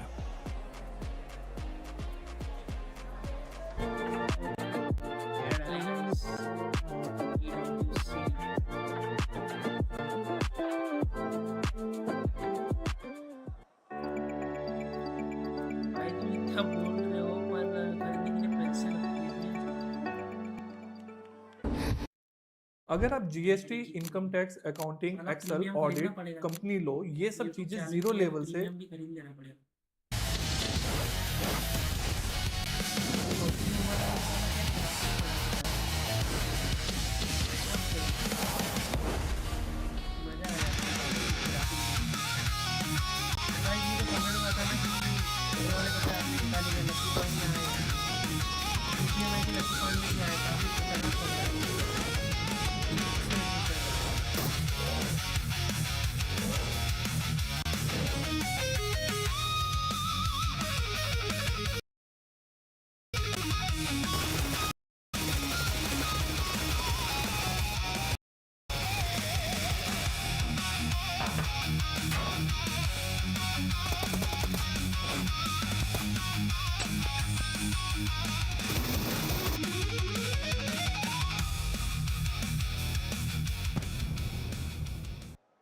Hi, Colaris here at PMWC for day 2 of Survival Stage. And we haven't got to talk to Wolves at all throughout this tournament so far, so why on earth not do it here with Baton to talk about everything that's going to be going on so far from basically the group stage into the Survival Stage. So thank you for joining me here, Baton. I want to ask you about, obviously you guys got a second place with 11 eliminations on that last game yesterday, but so far, the chicken dinners, the wins have kind of eluded you. What's denying you those chicken dinners? I understand the tournament's very hard, of course, but what's it like from the team's perspective?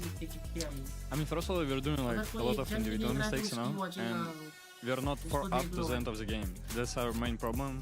We're trying to fix it, and I think if you will be up every game, it should be much easier and to get chicken dinners, win, whatever. So let's talk about the Los Leones game specifically, right? Because you guys got to Los Leones pretty early relative to everybody, a lot of other teams, and committed to it quite early as well. When you look back on that, a second place with 11 eliminations is great, but are there any moments from that game or in that game that you look back on and you think you could have done differently, or even differently enough to be able to beat AGAL in the final moments? I think it would be different if me and Necessary stay alive, because we lost like me and Necessary in fight with NS Red Force. We could just hold them, like, because they didn't have the zone. If we just hold them and we were like 4 up, I think it was our game. So I guess I'll actually add a final question as well. What was the expectation for Wolves coming into this tournament? As I mentioned before, obviously, and you know as well, a very hard tournament overall, the best teams in the world. What's the goal for Wolves here in this tournament? Okay, for now it's obviously to qualify to the final. But in the final, just to improve our game and show our best. Perfect. Thank you very much, Baton, for joining us here. This is day number 2 of the Survival Stage, and we're signing out right now. Thank you, Colaris, for that amazing interview in E-Arena, Max. We've finally seen them showing up here, even though they were just chilling for the longest time in Everest. But great movement out of that squad to come out with the win. A non-rondo chicken dinner? Well, I'll take it every day of the week. No, it's really good to see Everest, of course. Very important area if you have a circle shifting towards the northwestern side of Erangel, which is what ended up happening there around ruins. But in particular, what I loved is they were trying to get rid of threats before they become a major threat. In this game in particular, Al-Ula, they were having major control of ruins. I think you might want to talk about them later on, Nipchura. But they had really big control of ruins, and I think E-Arena understood that would be a big issue for them later on down the line. So they knew if they try and get rid of Al-Ula, or maybe not straight up eliminate them, but force them away from their position, maybe they can actually end up getting the wins. I think E-Arena here, that was some top tier stuff, and I wish to see it just more consistently. And Lace, one thing that we saw too is them gatekeeping Alpha 7 in a way, because Alpha 7 ended up being just in the house.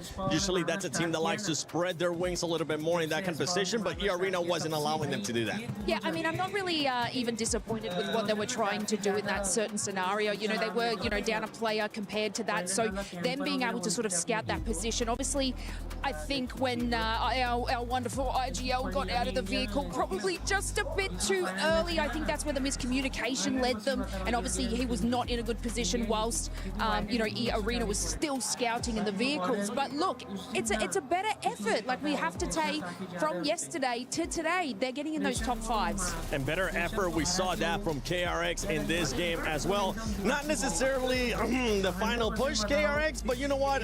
You guys have been absolutely awful so far, so I'm happy to see some great stuff from you guys. Yeah, it is nice to see a little bit of life coming in from them, but E-Arena just cleaning things up. Oh my goodness me. E-Arena, very, very impressive. impressed with how they played this, waiting for A7 to make a move first, to come to them, to let them know where their position is, and then just going all the way around. I mean, MG3 does help Max. We know how powerful that weapon can be, especially in the hands of a professional team like this. But A7 had a lot of options, and E-Arena just made sure that those options dwindled very, very quickly. So very happy with EA for this last game. Quick positive for all the teams at the end there, in particular looking at Alpha 7 and E-Arena. Not doing these weird drive-bys and just losing all of your momentum. Like, they actually stop the car, get out of the car, start shooting, and then they get back in the car, start driving forward. So I do appreciate that. I'm sure Blank is going to heavily enjoy that finishing moment. What was that? So can you do that again for us? Damn, boy, you made the whole camera shake and everything. But one team that has been performing really well has been Go Team. Go Team, they ended up with the win early on. We know that they can definitely put up the numbers. I want to see Go Team between yesterday and today, because this squad is different. Keep in mind, this is total stats, and so far, Go Team, we know those eliminations are going to be coming in, but Lace, one thing I'm looking at is those placement points already double in some the placement points of yesterday. Yeah, I mean, they're really thinking this through. Even if we, come out of that match and their rotation from military base, and like I do want to kind of add in RRQ just into this mix, because they had every opportunity to be able to gatekeep on military bridge. They didn't. Decided to rotate, but their power in holding a position is unfortunately not the best. But that's what GOAT can realize. They moved through that sort of western side. They were able to position themselves well. Nice split hold, which we see from them so often. They have that dominance power. So this is exactly why we're seeing them collectively get these good positions and these eliminations. So I mean, it's incredible work from them, and I do believe that they're going to maintain that top 6. I believe it because of the way that they've been playing throughout yesterday and today. It's amazing. No, it really is. I'm really enjoying how they're playing. It's the greatest of all time. It is. It really is. But I really enjoy the zone control that they're trying to keep going forward game after game. It's a nice bit of consistency that we're seeing. EA as well, not to go back to them, but they had a really nice push down off the mountain. They were able to sweep behind really, really well after Alula. Yes, hello, A7 as well. Second place, okay, that's good, that's good. But stop that. Stop. No, but for me, Alula was a really, really nice. The way that they split around to surround Ulf when they pushed out the spread across that zone. They did actually try to push up to EA as well, which I did notice, but I think just that terrain was just not going to be really happening there. But for me, Alula, except for the final crash where they just disintegrated in 0.5 seconds, apart from that, really good game. I like it. I like it. Nice, Alula. One team that I know you were keeping an eye on as well, Max, is none other than Tiamba, because Tiamba, what was it that you were looking at?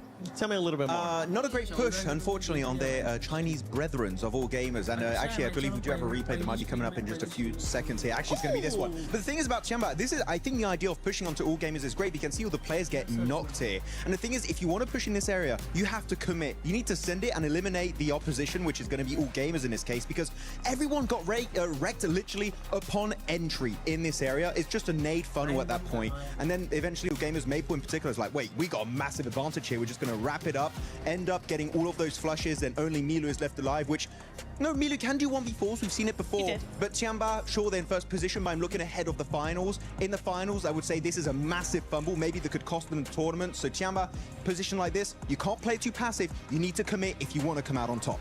Especially when you have a team like AGAL wanting to be even more aggressive, wanting to make that push, because they also need the points. This is a team that hasn't really been performing well, but let's take a look at how the standings are currently looking. Tiamba still in first place, but Alpha 7 making that push now to second place. Go Team, due to those amazing eliminations that they were able to get in that last game, they maintained themselves there within the top 3. And we're going to start seeing a bit of a gap here between some of the points too, Max, as Furia goes all the way down to 5th.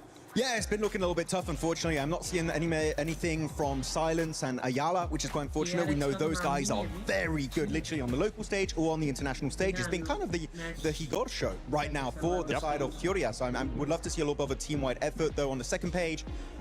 Boy, Ulf, what's going on? They're losing players on like phase 2 or 3, Niptura. This is not the Ulf that I know. It isn't the one that I know either. It's not the one that anybody knows, quite frankly. It's not the one we saw in the group stage. Yes, they kind of slowed down in some of the group stage games, but it's not the same. It's not the same at all. I don't know what's happening. We've gone from, players of, the old Fireflux, right? They had we had players of old Fireflux being, you know, with Ketch as the IGL, and they're making such a massive comeback, and then all of a sudden they get here, and it's just, they just fizzle out, and I'm so confused because this is a team that has incredible firepower, right? They are so good at that aggressive play, and we're just not seeing anything. Well, exactly. I mean, how do you go from old Fireflux, a lot of those players being on old Fireflux with that reputation, coming over here, continuing that reputation, and then doing nothing now? Just final point on that one. Usually they're slow starting team. This is taking way too long to build up that momentum. It's very, very slow. That's right, Alpha 7 fans. Get a little bit high because the team is finally performing. We're seeing something different from this squad. So let's go, Alpha 7. Let's send it over to none other than the man with high energy, Hot Juice, and Kalaris. Yes, all right. We've got a few teams to talk about before we actually kind of get things into the next game. I got Hot Jukes here with me for everything. And we got a few teams, such as E-Arena, getting themselves a win when they hit those big highs. They hit it really hard. Here from Everest was a great position to stage this from. Good information from there, not only a great staging point. Yeah, absolutely. I mean, when you said biggest highs, right, they've had like the biggest in a past for Rondo, right? But still couldn't make it into the finals then. But they're here now. They get the chicken dinner. 17 points was critical, right? So it's good to finally see them make something happen. Even though it is on the last day, we still got 4 matches left to go. It's a great start. What's particularly impressive is holding Alpha 7 in that compound to then swing around the north side, hit the east, be able to clean that up, eliminating threats. They're a very opportunistic team, and I think that was really exemplified in that game. Yeah, for sure. I mean, they had all the sight lines on everything, holding that edge at Everest, and then they saw that fight happening down there with KRX. They go down, take it, get those eliminations, and still pop on back, like you mentioned, to be able to take out Alpha 7 and clutch it up. Very nice. One of the teams, of course, they did kind of clean up on that east side. AGAL, who, of course, is in the running for a club championship points, in the running to try and get themselves a strong, solidified position in that top 6 as well. What did you think of them? AGAL needs top 6. They need to see this team make it to the finals. It was so brutal watching it at the last second. FLEXzZz with the DBS. I thought he had it. He hit the headshot, but wasn't able to get the finish, but still 11 eliminations. So they ended up getting 15 points based on that. A solid performance, but at the end of the day, this is still a close one. I like their pandas. Do you think they've got the blessing of the panda? The pandas are looking out to the audience right now. They're looking into the distance. They can see the future. And you know what? The future is bright for AGAL. All right, well, the pandas are going to be staring down the casters here to get things rolling. So let's get another game going here for PMWC. All right, looking like a little magician with the flourish there. Emphasis on the little. He's a short man. Thank you very much down on the stage. You have to get your small man with a big voice. Yeah. I'm quite tall. I don't know what you're talking about. Please, leave me alone. Oh dear. That was my imitation of a couple of our other teams, certainly in Rondo over in Sancho. Please, leave me alone. I don't want to fight. I want like some placements, please. Yeah, just if possible. Let me live. Let me live, please. Yeah. Go team were like, no. Furia don't look too happy. The body language is looking a little bit rough. We got Yangon Galactica stats here. Sub 1,000 damage average per game. I mean, it's not like they're doing nothing. I think Yangon Galacticos have been putting up a good fight. Again, for sort of an unknown from last year to a very well known. I don't think they're doing terribly right now at PMWC whatsoever, but they would like to get to the finals at least. They got to get on the bike now, though, 100%.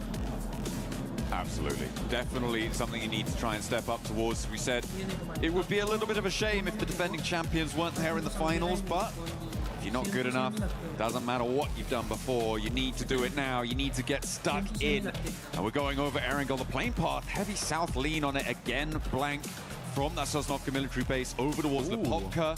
It is pretty nasty, isolating positions up on the northwest, and I feel like the team I'm thinking about when I think they're Alpha 7 over in North George. Where are they going to go?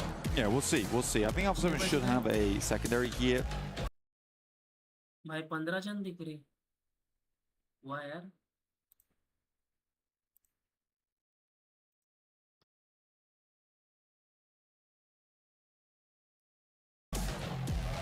See exactly which one it is.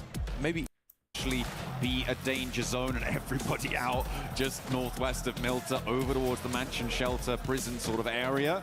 There is a lot of players dropping out there, and I don't think there's that many vehicles, Blank. It's going to be tight. Oh, so we are going back to Lipovka. Lipovka split actually for Alpha 7. Okay. They did this quite frequently, so they are going east side. Nice to see. AGAL down towards Milta Power and Mini Milta. Lovely circle for everyone.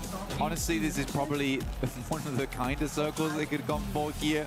It's not fully down towards Sosnovka, but it is around the area where you want to be playing, where the playing path has been dropped to you off.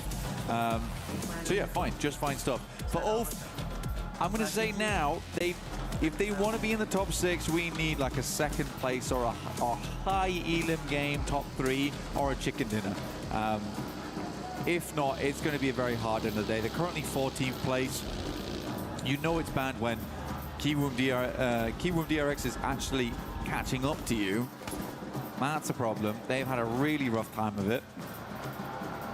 Yeah, they are currently 17 points behind that bubble in 6th place. So there is a real gap for them to close. But Ulf could do it. They definitely could. I mean, they're slap bang in the center of this circle. They've got a lot of time to play around with. Hopefully they can find something here. As you said, it's what they would need. And for top 6, it's actually very kind. It's so kind that match 6 is probably going to be comical again, where teams are going in and out from that top 6 over and over again. So we finally settle on the Chosen. Yeah, it's getting very, very tight-knit on the leaderboards. You want to get a tight-knit grouping okay. on your spray. Okay, how do you do that? You've got to make sure you have the Ninetales Fury Orc skin from in-game. Make sure you also pick up the Naruto set. There it is. Oh, okay. Teasers for a while there, but finally we got it on board. Looks pretty. But it does look pretty. It also has an alternate version as well. We're going to show me the spin. Show me the spin. No. No spin. No spin. Spinless. Spinless? None for you. You've got to get it in game to see the alternate. That is really sad, actually. Well, you win some, you lose some. You do. But you can certainly win some lovely skins from the current Naruto event, because it is fantastic. I think it is specifically Shippuden as well. I'm sure that means something. I'll have to get... That's right, John. I'll have to get Maxman on that one. That's correct. Generally, the things you say tend to have meaning, so I'm gonna give you the benefit of the doubt there. Yeah, it's a huge event. It's a huge event. It's a huge thing in game. Just like Tsunade, it's fantastic. I'm really happy to see it. And again, I really am glad we're getting more and more of these skins in game. You guys couldn't see it, but he literally bounced when he said I did, yeah. I'm so glad. JJK, you know, we've had everything. We've had everything so far, and I can only imagine it'll continue. So big up to the PUBG Mobile team. Oh yeah. Please continue. Big fan of that one. E-Arena on a wide 2-2 split right now. Well, fairly wide, I think it's safe to say, from Severny and South Georgia, although it's very much uncontested at this point. There's really no one breaking out that wide, with the plane path being so far southwest early on. Southeast early on. Nobody's contesting, so they'll be able to push back fairly easily, you'd imagine. The question is direction. Do they regroup over towards Severny or to the west side by Georgia Pole? As Ulf mount up as well. And as we said before, they need to light a bit of a firecracker underneath themselves. That they do, John. Right now, it is a bit of a struggle bus for Ulf. They're going to grab the buggy, get a move on, but they are fairly central already. 721 GS, realistically the only team that is in front of them at the moment. Nongshim Red Force down towards that south side. It is very tight on that grouping. 49 points in 9th. I mean, honestly, even all the way down to 12th place with Yangon Galacticos on 45, it is not a major jump of 12 points to get over towards 5th place. And then it's 10 points to jump over to tie with 6th. This is all over the place right now. A lot of teams want to stay in. For AGAL, they have had a good day so far. I think if they want to solidify a little bit, you have one more strong game here, and then the rest of your day feels a little bit more comfortable.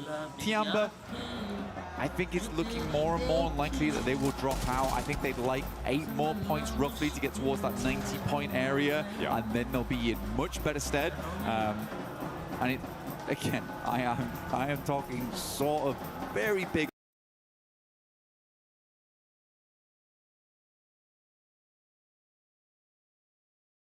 unlikely right now that Tiamba drops out. But they have been a little... And what we are also looking at confirmation games from 2nd to 4th, right? If you get Alpha 7, Goat Team or E-Arena with a good game, they jump up over that 80-point boundary.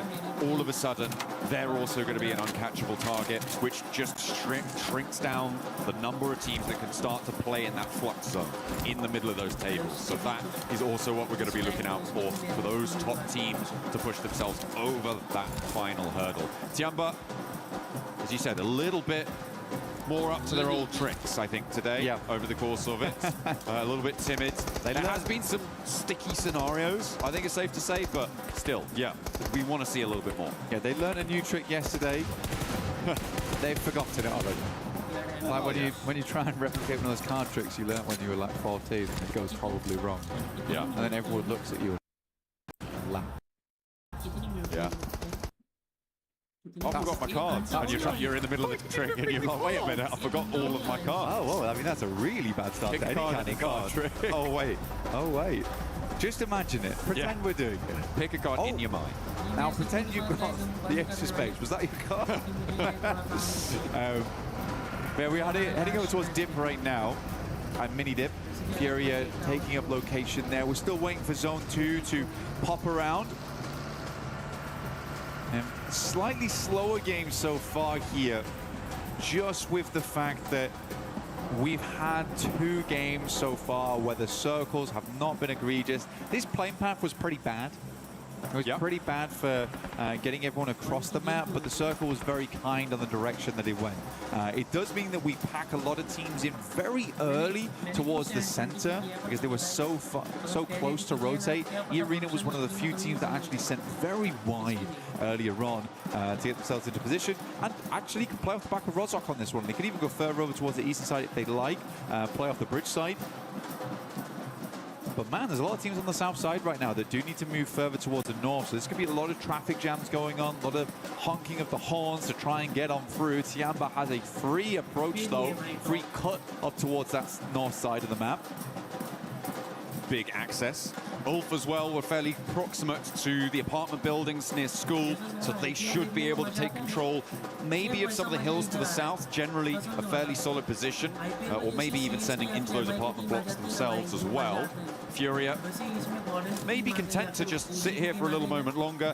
They are kind of fine in this zone. They're probably happy to watch AGAL and 721GS get into a little tussle off in the distance as we hop on board with that.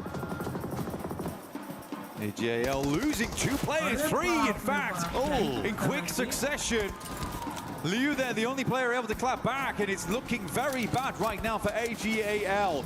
They are trying to maintain presence. The players are starting to surround them.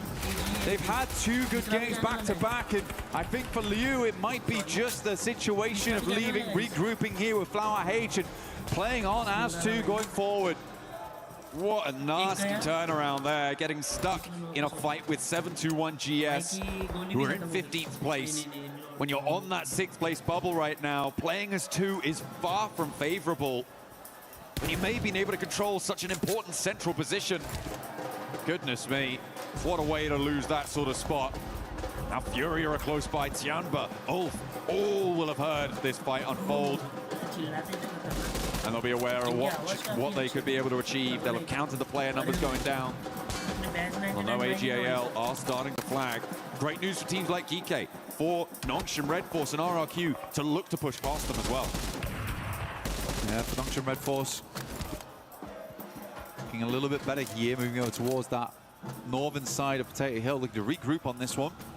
Both played over towards apartments, but not quite, actually. They have 1 player inside on the south side, that's Eren, and they're trying to secure a location outside. They don't want to fully commit to apartments just yet. We get this nice replay. It just was absolutely hectic.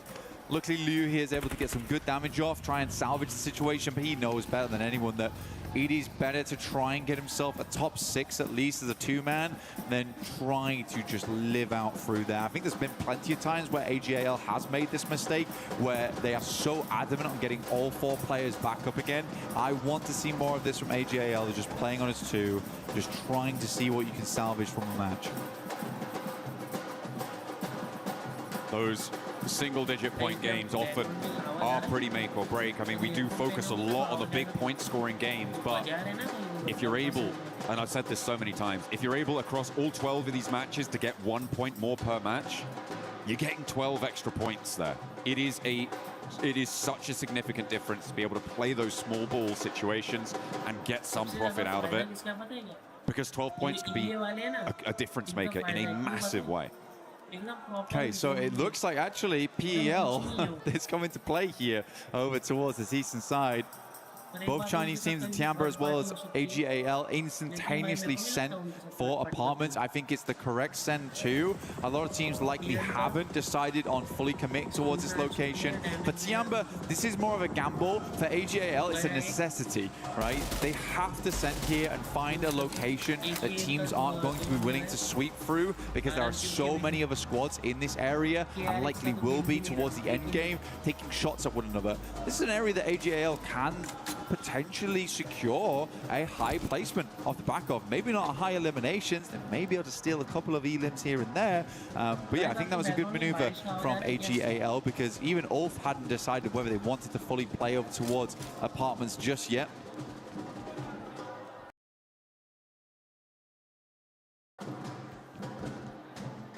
The arena over in the school as well. Looking to post out on the top there, try and keep control over the surrounding fields, the open areas. North side, you've got Alola and Alpha 7, who are opposing ends of Rozhok. Meanwhile, near Pachinki, Yangon Galacticos trying to take a turn around the town, with Q1DRX behind them on their south. Goat team out on the east side of Pachinki, as well as Wolves up to the north. It's fairly packed in here, so I feel like for Yangon, they may just have to crash into a fight. Maybe they could find an outpost from Alola, and that could be a really good opener here if they're able to find R3B all on his own. This is multiple times so far that Yangon Galacticos and Alola have found themselves very close to one another on the map. But I will say this, is that anytime that's happened, both Alola as well as Yangon tend to avoid one another. KRX getting taken down. Baton doing some very good work here, in fact, and Finny might just send away on this one. KRX getting absolutely decimated in the face of the Wolves. RRQ similarly getting shredded as they try and make the cross. I think, yeah, RRQ now down to a solo over in the apartments as they try to dart across the fields to the south of school. Not going to work out. As you were highlighting there as well, Q1DRX tried to crash past the Wolves and there was no quarter given. 3 of them taken down. In the meantime, Goat and Nongshim Red Force clashing on the north side of Potato Hill. You can see the nades starting to fly, but FLEXzZz into the hovercraft to keep himself safe. Some nice cover there. Moxie with a nade cooking. Pin pulled for FLEXzZz as well. Back in towards that hovercraft, can protect himself nicely from it. A lot of cover. A lot of security found, and away he goes. Goat team not able to extract anything so far.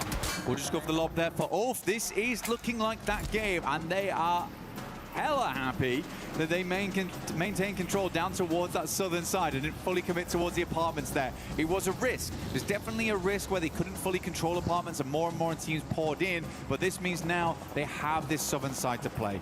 Really like this from Ulf. Again, just trying to confirm as much area as possible because they know they need a good game and they need one soon. This is their biggest chance though, so far.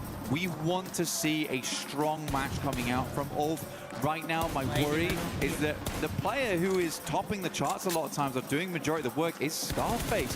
When we sort of know from first-hand experience that Ketch and Eren a lot of times are the Pistons that are doing the heavy lifting for this squad. So Scarface is definitely pulling up the slack a lot, but he wants to be the player that's enabling both those teammates to really do their best work. So again, let's see if they can get some more confidence on board inside this game, John. I'm hoping as well that they won't be too timid in this center position, right? They would love a chicken dinner. but a good Elim chicken dinner is what is necessary. It's quite easy potentially to just sit back, get a little bit shy, and not get stuck in. Sure, the apartments fights, you don't really need to be peeking out too much. You're worried a little bit about the arena, but once those fights to their south start to move forwards, I want to see them flexing something out. Maybe getting stuck in, scouting those fights and trying to find angles. The arena from school side, still taking shots over towards Alula. Yangon Galacticos took a little bit of damage. They lost one player in Marnet, but were able to carry on. Alula, however, taking many casualties. You can see Ulf on the other side. Really quite like to get rid of Alula. They are definitely invading a little bit here over towards their location. 200 bullets total on the 5.56 here. And a PP Bison for Scarface. So some strange kits here for Ulf.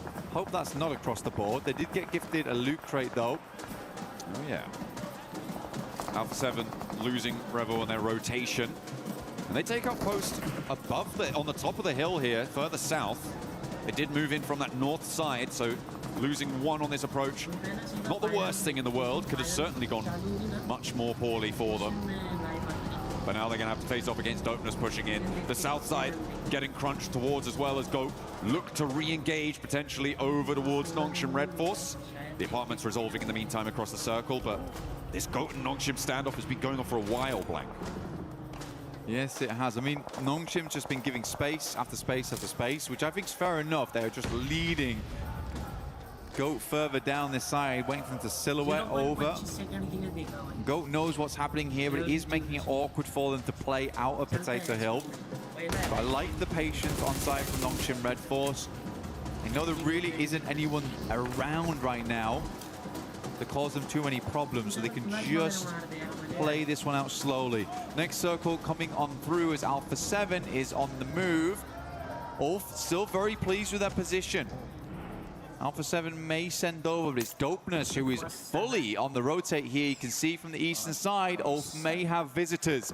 The south side needs to conclude as well. Dopeness getting straight into the middle here. I don't think this is a safe place to be right now, but somehow they're sneaking through the sidelines and nobody's taking shots. How on earth have Dopeness managed to do that? And where are they going? Are they trying to third-party this fight with Nongshim Red Force and Goat Team? How on earth do they rock up to this fight? And what is going to happen here? Nongshim Red Force caught unawares, and rightly so, because this is absolutely mental. Lufa goes down and Nongshim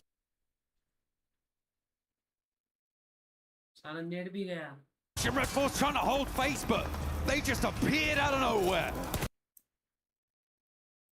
Wolves able to third party onto this one. Fury, they have a peek in. They realize that, goodness me, this has all gone wrong. It's topsy-turvy on the other side of the map right now. But for Dopeness, it's not the most insane play in the world. I mean, what they do is they just try and rotate across. They have no information, okay? I'll be honest, they have no information, and they just try and make something work on the other side of the back of some kind of rotate. It's a massive gamble from them, which obviously doesn't pay off. I just haven't seen it be done as outrageously as that before. I mean, with Alula, Ulf, Alpha 7, all in a position to look to take shots at them. The fact that they got through with big HP bars as well, Blank, is insane to me. And for Nongshim Red Force to go down there, I feel sorry for them. Because it was an outrageous play, right? Yeah. I know why they did it. It doesn't make it any less outrageous. The Wolves are now on 8 elims, though, for it. Geek trying to survive against Yangon Galacticos, who are starting to falter in the face of the damage pouring out. Geek have been tenacious today, Blank. I think that they are potentially onto a win on this fight as well if they can get rid of SayCloud. Try and burn this one down. Alpha 7 flex back out to the north. There's the nade to put it to bed. Alpha 7 back out to the north, and they're facing off against the route out of apartments for Tiamba. Tiamba able to clear out over towards AGL earlier. Doing a really good job, honestly. Very, very pleased to see it. Pretty sure they figured out that Tiamba only had 2 players. Tiamba figured out AGL only had the 2 players there and were just quick to send over. I think they found Liu first and then Flower H came shortly afterwards. difficult game there for Alpha 7 as well, because it was an insane shot as well. I'm sad we didn't see it, but it came through from Flower H inside of apartments as Revo was rotating. Like, I actually genuinely feel bad for Revo. I'd be upset if I got hit by that one. But they're just going to play it slow from the eastern side. They know at this point they have done quite a good job today. They just want to keep the point scoring up. They know they're not in the best position to get a chicken dinner on this game, so they're looking for high placements. Alula continue to take damage here, and Ulf's position becomes more and more secure. This circle, on the other hand, fairly disgusting. Yeah, it's pretty nasty. That slope down towards school and apartments, a major feature on that north side. Ulf potentially pretty happy, but they're going to have to face the brunt of Furia, Wolves, and probably Alpha 7 here on the eastern side. They're just going to have to hope that these teams face off against each other first and try and take the fight on that front. The Wolves losing one is good news, but in their stead, GK step up as they rotate on the Rap South. GK started out strong yesterday, still maintained a fairly decent point scoring. And another team that absolutely has it in them to make it work likely will, after this game, leapfrog over the top of AGAL. And Wolves have a potential to leapfrog even further. Some big teams in the top 6 going down early. GOAT and AGAL. GOAT on 66, probably okay to stay in the top 6 after this one, Blank, but real nasty stuff on the south side. The Arena rolling out fast though from school. They're trying to descend on GK, but it's not going well. They don't have much more left in the tank. Here is another one of them falls, and the Arena are cut down to size. They will fall in their entirety, and GK once again prove their mettle. To be fair, Arena sort of just watched that happen to them though. I don't think there's a massive amount of clapback coming on.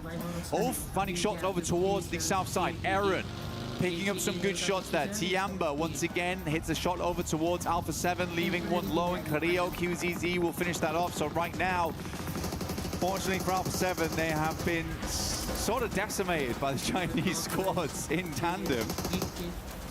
But it is a hard rotate for them out from that eastern side. Tiamba still looking to grab the remnants of players coming out from apartments. They control this area beautifully, perfectly. And for Tiamba, this likely will be the game that just secures their top 6 going forward.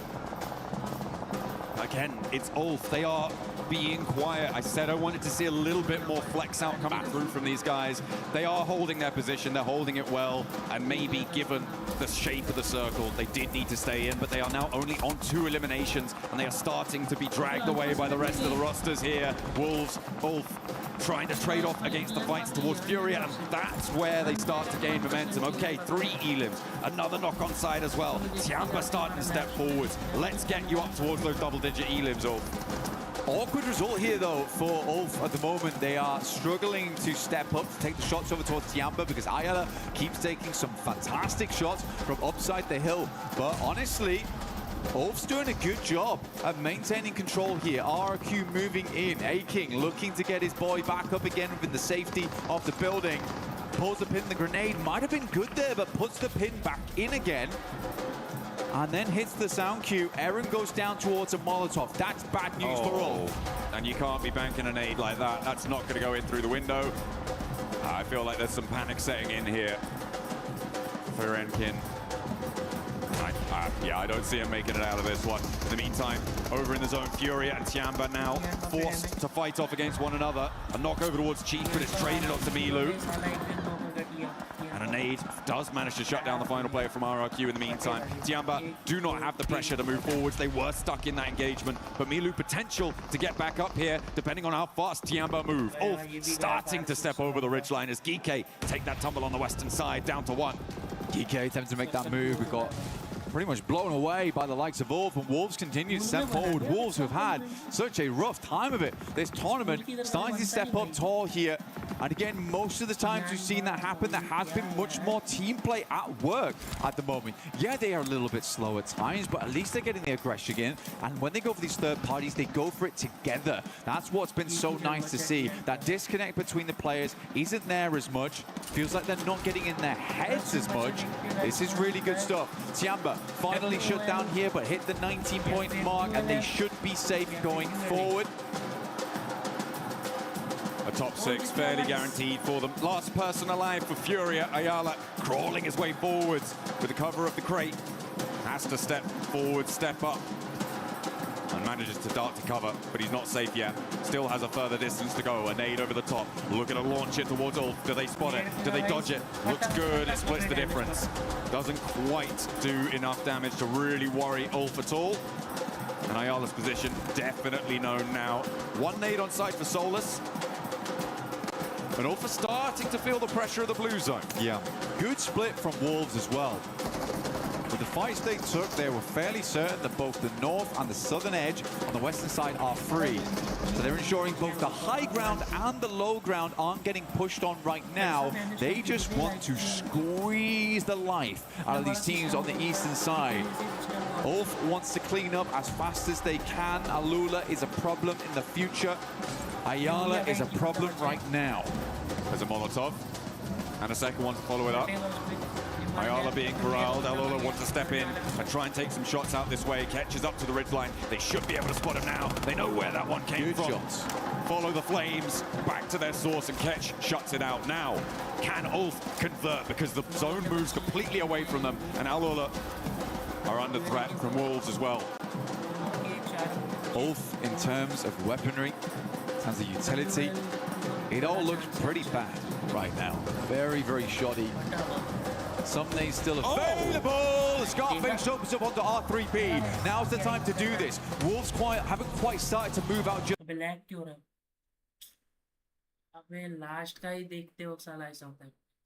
yet. Lula goes down. No knocks on the side of Wolf just yet, and they haven't regrouped. Scarface has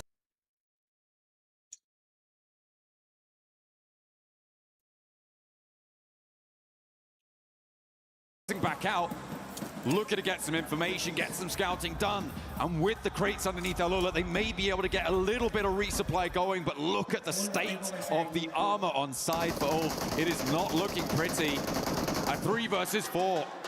And we said we wanted to see a chicken dinner come through from this squad. A nice Elim chicken dinner. If they could take all 4 down, it would be a 12 Elim chicken dinner, giving them 22 points on the match. It would be the game that they were looking for, but they may have already found it, even with this second place, to put them back in the running.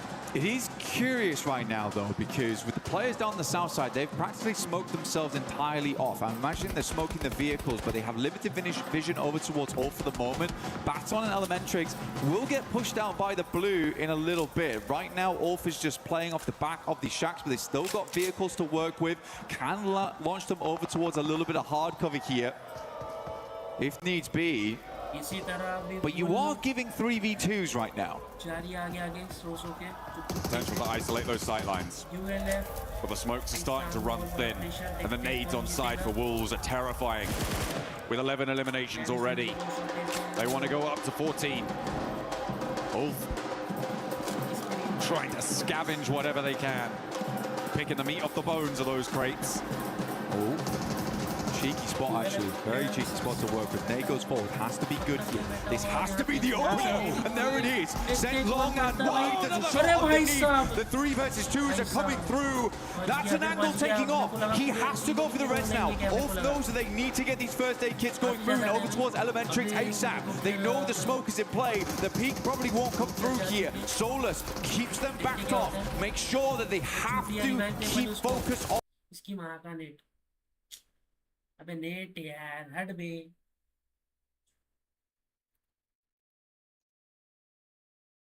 अबे चलना यार क्या हो रहा है taking the soul out of Wolves right now, and there those goes right. There's a shot underneath. The 3 versus 2s are coming through. That's an angle taking off. He has to go for the reds now. Ulf knows that they need to get these first aid kits going through and over towards Elementrix ASAP. They know the smoke is in play. The peak probably won't come through here. Solus keeps them backed off. Make sure that they have to keep focus on that res underneath. Elementrix takes a lot of damage, and Ulf is making it work.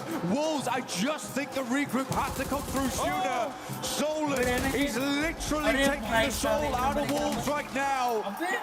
And there they go! Down go the Wolves, and Ulf claimed the chicken dinner. The 2-2 split exploited a big nade. The bottom of the barrel scraped bare, and Ulf dig deep. But you can see it's not elation on their faces. They know today this is just the first step of many if they want to get towards the top 6 right now. But it's a good game. It's a strong game. They play it out well with limited resources. With singular grenades, they pull out what felt very difficult towards the end of that game. And for Wolves, it's just sort of a confusing approach. I understood at the start, but as soon as you have information, all the players are on the top side. They have this slight plateau. Why are we smoking ourselves up on the south side? Why are we denying sightlines? Why are we essentially playing as 2 separate 2-man teams? Very odd. Very, very odd. I mean, getting into nade range was the mistake in the end that cost them